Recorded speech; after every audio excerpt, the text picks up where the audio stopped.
क्या आपने कभी सोचा है कि दो देशों की राष्ट्रीय अध्यक्षों की बेहद संवेदनशील बातचीत में कोई बिजनेसमैन क्या कर रहा है?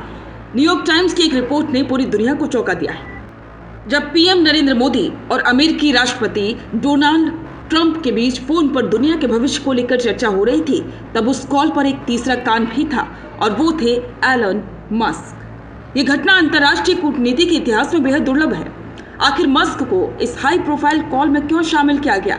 क्या मस्क अब भारत और अमेरिका के बीच नए डिप्लोमेट बनकर उभर रहे हैं? और इस त्रिकोणीय बातचीत का भारत की सुरक्षा और तेल की कीमतों पर क्या असर होगा? आज इस वीडियो में देखिए मोदी, ट्रंप और मस्क की इस पावर कॉल की पूरी इनसाइड स्टोरी। इस बातचीत का सबसे अहम मुद्दा था स्ट्रेट ऑफ हॉर्मुज। भारत के लिए ये रास्ता किसी लाइफलाइन से कम नहीं है, क्योंकि हमारी तेल आपूर्ति का एक बड़ा हिस्सा इसी समुद्री मार्ग से होकर गुजरता है। पश्चिम एशिया में बढ़ते तनाव के बीच मोदी और ट्रंप ने इस रास्ते को खुला और सुरक्षित रखने पर जोर दिया है। भारत की नजर से देखिए, अगर यहाँ तनाव बढ़ा तो भारत में पेट्रोल डीजल की कीमतें आसमान छू सकती हैं। पीएम मोदी ने स्पष्ट कर दिया है कि भारत शांति का पक्षधर है। दिलचस्प बात यह है कि ये कॉल तब हुई जब ट्रंप ने ईरान पर संभावित हमले को 5 दिनों के लिए टालने का फैसला किया था। क्या मोदी ने ट्रंप को इस युद्ध को टालने के लिए राजी किया?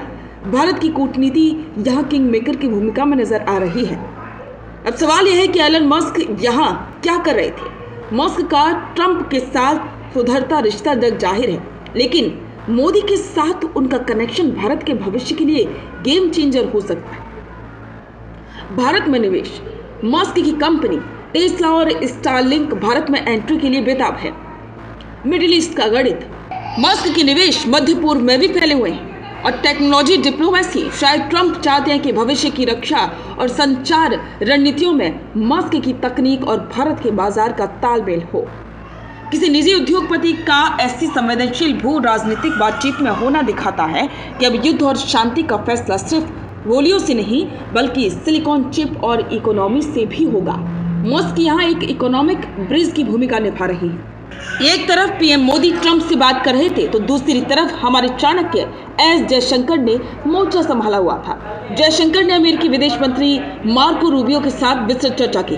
भारत और यहाँ डबल गेम नहीं, बल्कि बैलेंसिंग एक्ट कर रहा है। एक तरफ अमेरिका से दोस्ती तो दूसरी तरफ ईरान के साथ संपर्क बनाए रखना, ताकि हमारे व्यापारिक जहाजों पर कोई आंच न आए। भारत ने अभी तक अमेरिकी सैन्य कार्रवाई पर कोई आधिकारिक बयान नहीं दिया है, जो हमारी इंडिपेंडेंट फॉरेन पॉलिसी का सबूत है। हम किसी के पाले में नहीं, बल्कि शांति के पाले में खड़े हैं। इस फोन कॉल ने भारत की वैश्विक हैसियत पर मोहर लगा दी।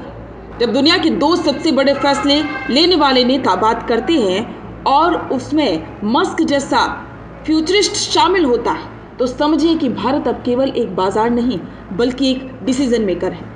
क्या भारत को अब टेस्ला और स्टारलिंक की सौगात जल्दी मिलेगी? क्या मोदी के प्रभाव से पश्चिम एशिया में बड़ा युद्ध टल गया है?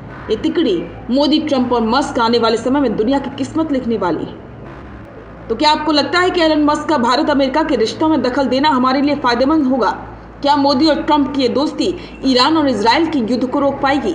अपनी राय कमेंट में जरूर दें और बने रहें द फैक्ट इंडिया के साथ। रुकिए और जरा ध्यान से सुनिए। क्या आप हमारी इन खबरों से अपने व्यापार को भी बढ़ाना चाहते हैं?